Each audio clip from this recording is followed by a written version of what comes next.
Leadership Preparation Webinar Series, Measuring for Improvement in Student Learning, Part 2.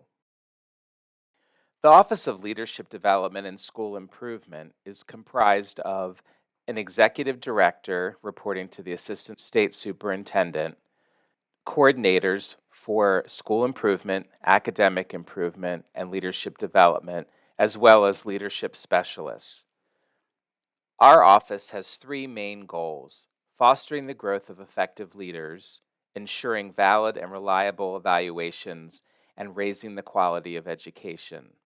We provide targeted professional learning experiences and resources to equip current and future leaders with the skills and knowledge required for successful school and district leadership.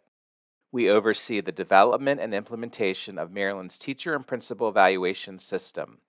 Training, guidance, and support is provided to local school systems in the implementation of fair and valid evaluations. Lastly, we provide customized professional learning experiences and support informed by data and grounded in effective practices to improve school performance.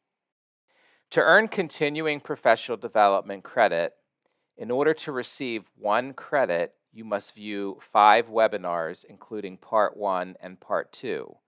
Additionally, you will complete 3 hours of experiences per webinar to include pre-work, participant guides with the webinar, and extension activities. In order to receive 2 CPD credits, you must watch all the webinars in the series, including Part 1 and Part 2. Then you will complete 3 hours of experiences per webinar to include any pre-work, participant guides with the webinar, and extension activities. In order to submit your materials, please complete the Google form found in the description below the video.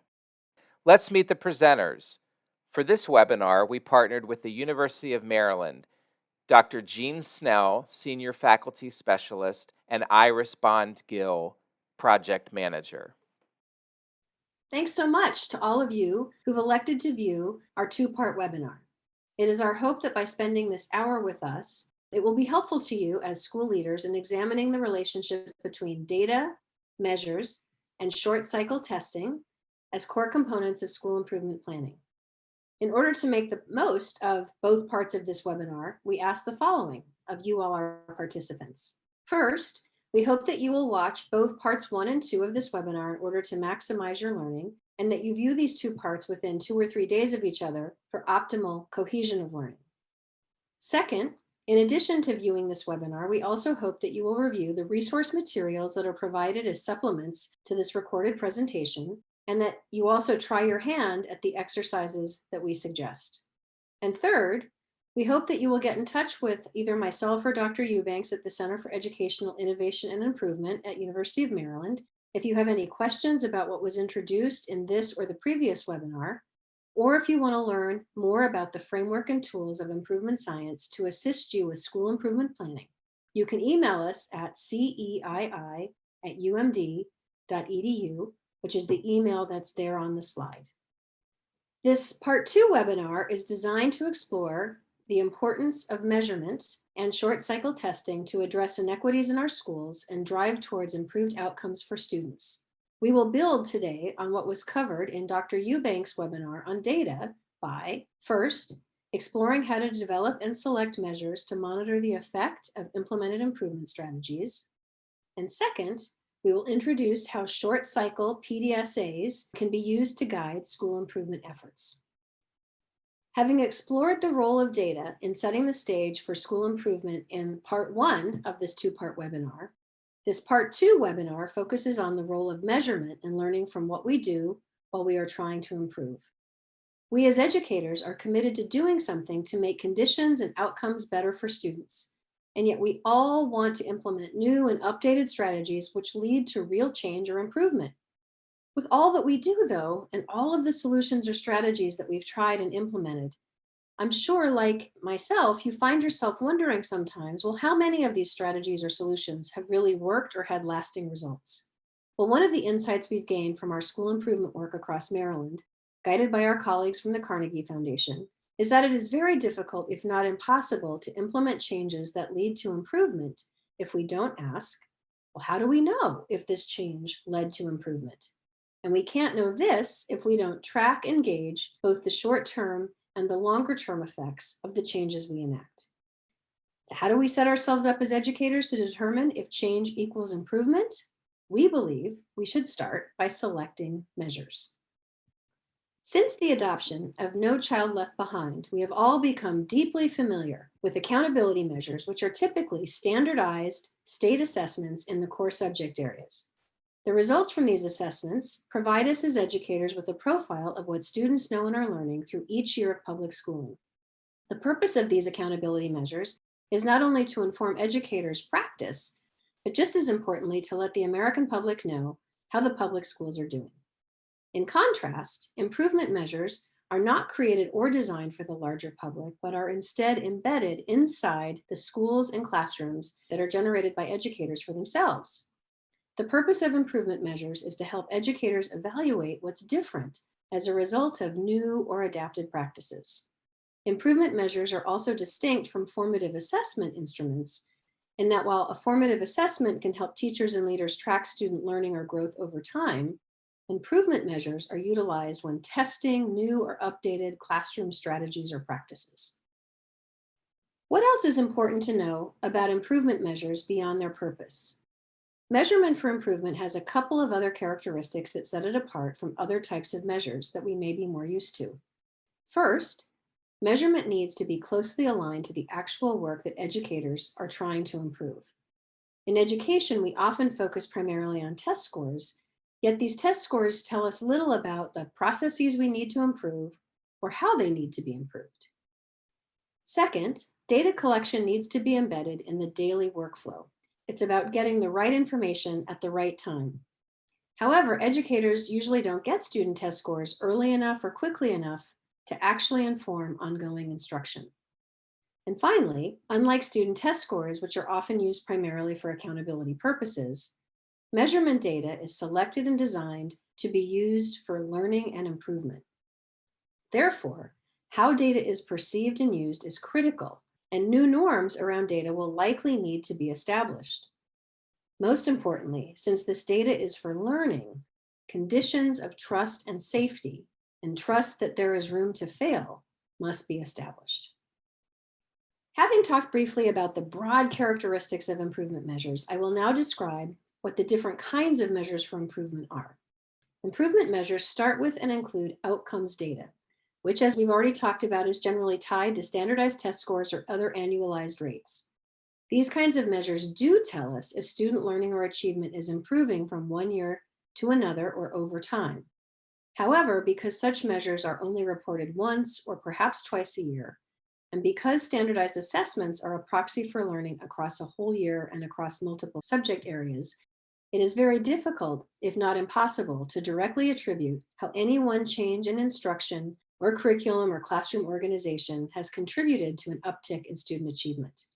Therefore, in addition to outcomes measures, measures for improvement must help us as educators gauge if we are making progress towards our improvement goals and what impact, if any, the strategies or protocols or processes we've enacted are having in terms of helping to accelerate our student learning goals.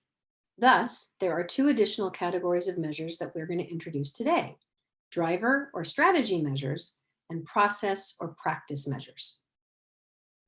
So let's start with two examples of familiar outcome measures.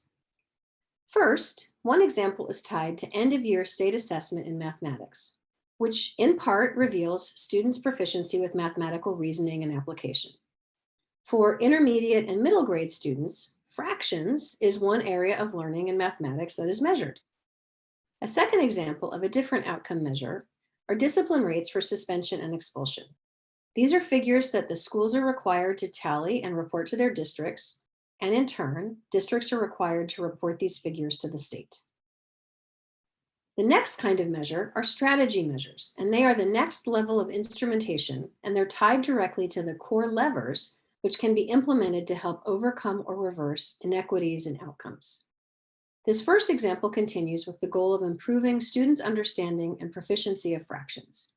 Along with tracking students' end-of-year test scores, it could also be necessary to select a measure that would help evaluate if or whether the use of instructional materials has improved. But how might teachers and school leaders know if the use of instructional materials has changed or improved? Well, this is where the use of a survey could yield helpful insights about what materials teachers are using and not using, and the frequency and fidelity of such usage. The second example continues with the goal of reducing suspension rates for African American boys in middle school. While the annual Office of Civil Rights data can help us as educators see the yearly trends, this data cannot help us gauge or know if we're on track for decreasing overall rates. Thus, it is potentially necessary to select an interim measure that can help predict the overall end-of-year suspension rate, such as tallying and tracking the number of classroom referrals each month. If classroom referral rates go down, it's more likely that the total number of suspensions will also go down. And finally, once the specific change idea or strategies for improvement have been selected, it's also important to develop or identify measures that can help evaluate the usage or implementation of the selected strategy. For example, in the case of improving students' proficiency with fractions, teachers could decide they want to increase the use of math manipulatives during lessons as a route towards enhancing students' conceptual understanding. Yet, in order to track the effect of the use of manipulatives, it would be important to establish a baseline and then a running count of the percentage of teachers who supplement their lessons with manipulatives, as well as the number of lessons per week in which manipulatives were included. In the second example, as a means of reducing the number of classroom referrals, teachers could be required to submit a complete description of any incident of disrespect or disruption in their classroom discipline referrals. To measure if there is any change in the consistency of referral practices, a weekly discipline referral spreadsheet, which worked like a kind of discipline running record, could provide teachers and administrators with an accurate picture of the referral landscape in any given week. What we hope you glean from these 3 slides together is that just as outcomes data is important, but not sufficient in helping us determine the problems on which to focus, outcome measures are also not adequate instrumentation to help us know and learn if the strategies or new practices we implement lead to improvement. In order to know if our change idea equals improvement, we must measure our efforts in both short-term and longer-term ways. As informed by the principles of improvement science, we have come to see that a family or system of measures, rather than a single outcome measure, is needed to effectively guide our collective improvement efforts. To get some practice in thinking through what a full suite of improvement measures could be for your school or district, please pause this presentation and take 30 or more minutes to complete the measurement for improvement activity on your guided practice handout, which will ask you to consult both your Maryland School Report Card as well as Office of Civil Rights data. More detailed directions are provided on the handout as well as links to both database websites. Please return to complete the final portion of this webinar after you've reviewed this extension activity to explore the potential role of PDSAs in guiding your school improvement efforts.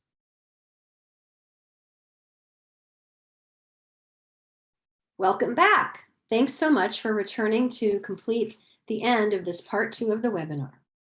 So we left having talked through measurement for improvement, and you potentially had the chance to do the extension exercise where you were seeing what it would be like to try to apply the use of selecting measures for your school or your district. So now we can move into PDSAs. Having selected a suite of measures by which to evaluate the impact of any selected change idea, it then becomes possible to institute low-stakes tests of what results from the implemented change. In other words, we don't measure for measurement's sake, but in order to learn from what we're doing. Yet in order to learn from what we measure, we need a structure or a process by which to evaluate our short-term results, and then we can make adjustments to what we're doing if or when needed. The data we actively collect with our family of measures becomes the fodder for us as educators to review together and to assess the trends and the patterns and the progress we're making towards our goals. So we want to introduce a method for actually testing and measuring the changes we put into place through plan, do, study, act cycles, or PDSA cycles.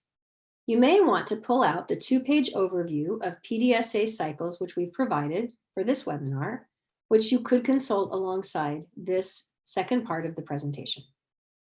Many of us are familiar with a traditional way of doing things in our educational systems where there's some great idea for change that we believe will help us achieve quality with reliability at scale.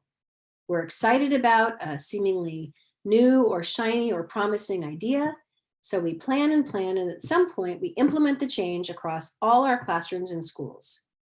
And then what we end up seeing is that we don't achieve the outcomes we want.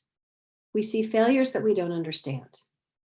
When we as educators implement new or revised strategies at a large scale across a range of different contexts, we often just don't exactly know what causes a change to succeed or fail across the system. What was wrong with the idea to begin with? Did our staff have enough capacity to effectively execute the change or the new strategy? Maybe our teachers weren't fully motivated to implement the change. In short, the devil is in the details, and this is a problematic way of working because we're not actually learning our way into how to get better.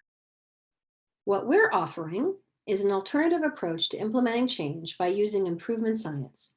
We want to think about implementation differently, especially when we don't fully understand how to solve the problem at hand. What if we started small? What if we engaged with a willing teacher in one classroom in one school and began with a very small test? Then we might be able to better figure out new ideas that work in a few classrooms reliably, and we can ask ourselves what kind of follow-up tests we could conduct. What would it take to make this change and improvement happen in 5 classrooms? What do we need to learn? What else do we need to do? As we move up this improvement ramp, which, by the way, is not linear, we can build our confidence in our change idea, and we can think carefully about the inputs and support mechanisms necessary to make this change standard practice across our system. Of course, we recognize that we as educational leaders may have difficulty starting small. We may just want to go big or go home. However, we would argue that by testing small and carefully and figuring out how an idea really works on the ground, and heeding the lessons from our failures and learning our way into different and varied contexts, this process can actually lead to greater confidence in the change ideas that we are implementing and that can take hold and last across systems. PDSA cycles are the engine that help us as educators test our theories of change and build our knowledge. We take our change ideas and we put them through the PDSA cycle.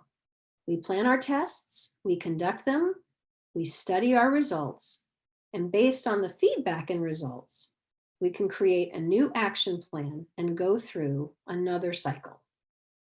We recommend using a PDSA cycle to drive your school improvement efforts. By plan, we mean we're going to conduct a test or an experiment. Our test is an opportunity to make a hypothesis about what will happen when we run this experiment and to determine whether the prediction holds up. That's where do comes in. We execute the test, which means we implement the change idea and then we study what happens. By study, we mean that we see whether or not our prediction was verified when we conducted our test. Based on the data we get from the PDS, then we can act. Act means to revise our plan, develop another hypothesis, and run another round of testing.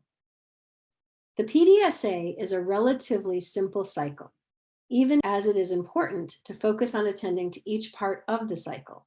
It's easy to get stuck in endless planning or doing as educators. So it can be complicated to get into the rhythm of PDSAing because it can be hard to go through all the stages or parts of the testing cycle and to engage in each testing segment consistently and fully. We believe that when put all together, the PDSA cycle is a powerful opportunity to learn from the doing of improvement. We can try something new or something adapted from previous practice, see what happens, assess the results or the impact, and then adapt our course to continue making progress towards our goals.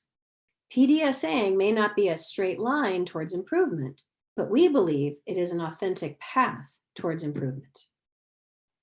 To close out this second part of the webinar, we invite you to review that 2-page PDSA overview handout that we provided, which will help explain the 4 steps of a full PDSA test and the pathway for multiple and successive PDSA cycles can move us closer to our aim. Thanks so much to the Carnegie Foundation for providing us all with this resource. And thanks so much to you all for joining us for this webinar. We look forward to seeing you again in the future. And our key takeaways in that future, we hope, is that we want to remind you of 3 big ideas that we explored in this 2-part webinar. First, we hope we've offered new insights into what the value of data is and how it can best be used as a springboard for improvement planning. Second, we hope that we provided a new perspective on what the role of measurement is for improvement and provided you with an expanded conceptualization of what can and should be measured to track your improvement efforts. And finally, we hope that you have been enticed to consider trying your own hand at PDSAing or implementing short cycle tests of your change idea or improvement strategies. When put all together, we hope this webinar has provided you with some new tools by which to learn and lead your improvement efforts and a better understanding of how the changes you enact can lead to improved conditions and increased student learning and achievement. Thanks again so much for being with us today. The Office of Leadership Development and School Improvement would like to thank you for participating in the Leadership Preparation virtual webinar series. We hope you found this particular webinar informative and beneficial to your work as you prepare as a leader. To access the webinar series and find additional resources, please visit the Maryland Resource Hub. The Maryland Resource Hub can be located at marylandresourcehub.com. That is MarylandResourcehub.com. We appreciate your feedback and would ask that you take a moment at this time to complete the SurveyMonkey link or use the QR code. The feedback that you provide to us will inform our work in the office as we develop additional resources to support you in the field. Again, thank you very much for your time in completing the feedback. As a reminder, the continuing professional development credits are available to you for this Leadership Preparation webinar series. To receive 1 credit, you will need to view 5 webinars, parts 1 and 2, and complete 3 hours of experience for the webinar. That would include the pre-work, viewing the webinar, and completing the participant's guide, as well as extension activities related to the webinar. To receive 2 CPD credits, you will watch all 10 webinars, parts 1 and 2, and complete 3 hours of experience per webinar. Again, it would include the pre-work, viewing the webinar and completing the participant's guide while watching, and extension activities related to the webinar. After you have completed the work, you will then submit all of the materials to the Google Form link listed. If you need to contact us with any questions for any reason at the Office of Leadership Development and School Improvement, you can contact Ed Mitzel, Executive Director, at edmund.mitzel@maryland.gov. That is edmund.mitzel@maryland.gov. Or Dr. Lori Ellis, Coordinator for Leadership Development, at lori.ellis@maryland.gov. That is lori.ellis@maryland.gov.